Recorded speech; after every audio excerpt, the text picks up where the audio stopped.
love chaos. Well, fun chaos. When I got married, I wanted to have 5 children. Yeah, that sounds crazy to you, but that was my dream. Now, all I had to do was convince my husband.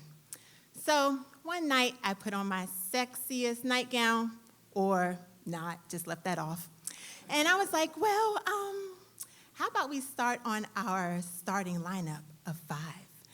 He was like, I don't like basketball. You know I want our children to play soccer or baseball. But I was like, well, even if we don't have 5, you at least promise me an even number because we each have to have a pair to ride with each other when we go to the amusement park, right? Remember that part? He was like, yeah, I remember that part, but they are expensive, so what about just 2? I was like, well, I could breastfeed to cut down on the cost and shop at Aldi, you know? So I think I won him over with the breastfeeding. So we finished working on our children that night. It was all good. So we had settled into our marriage, into our home, into our routine, and it was my job to make the lunches before work. So he comes down to get his lunch before going out, and I was just crying in the kitchen, just crying. He thinks I'm dramatic anyway, so I gave him extra. I was crying in the kitchen. He was like, what is wrong with you? I was like, not right now, just take your lunch, just take your lunch. He's like, what is wrong with you? I'm like, look at this, look at this, look at this, look at this. I was waving the pregnancy test with a big plus sign. He was like, what's wrong? I was like, I know this is what I wanted, but not right now. I had just started. I was a contractor, and I just started that good government job. You know, they tell you it's good until you don't have any leave.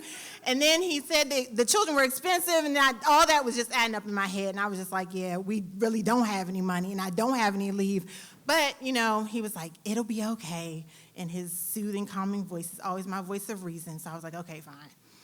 I was like, okay, well, I have this grand plan. I'll just have it natural, you know. So let's prepare at least. We'll go to this birthing class. So we go to this birthing class at the hospital. It was all about anatomy and everything. And they get to the part about drugs in case you encounter any pain. I didn't pay attention to that part because I was like, I'm having a natural vaginal birth. I don't need to pay attention to that part. Then it gets to the part about setting up your room with the candles. Like, yeah, this is my speed. And they get to playlist. I was like, yeah, I got my iPod. I'm going to have Push It when it comes time to push. And then I'm going to round it off with Biggie. That's my favorite artist. It was all a dream. I had it all set up. And then I was like, okay, I have to note what I need to pack in my bag and everything. So when it was time, when my water broke at home, I was ready. You know, it was a 20-minute car ride.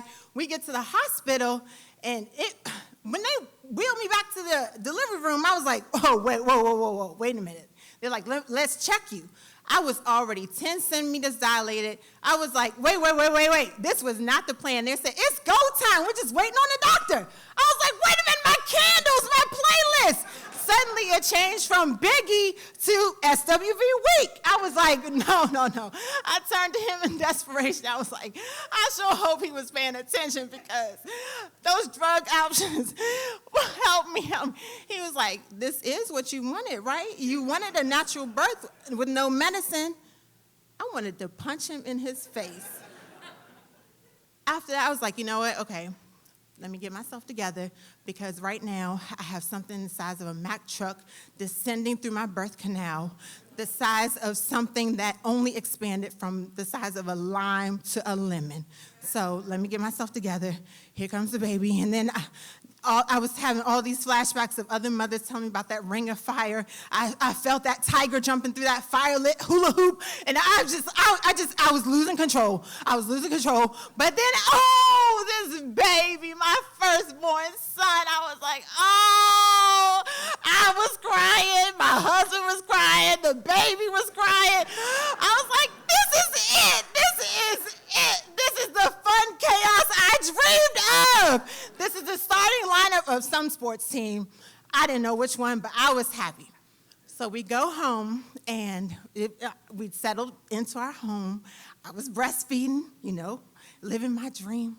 And a couple days later, something didn't seem right. Then I started getting these hot flashes.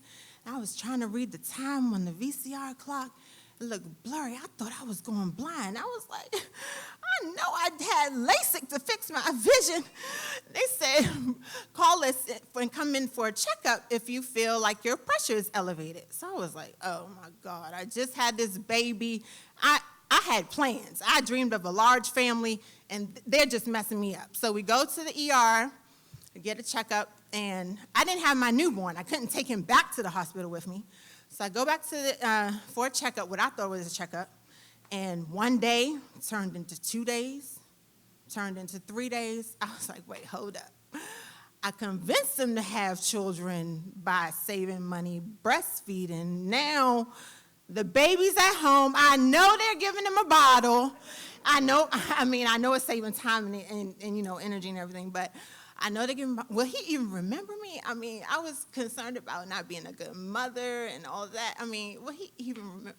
I was just so stressed out. I was weak. I just wanted to see my baby. After 8 long days, I finally went back home. I was discharged from that hospital, and I was just so happy to be back home.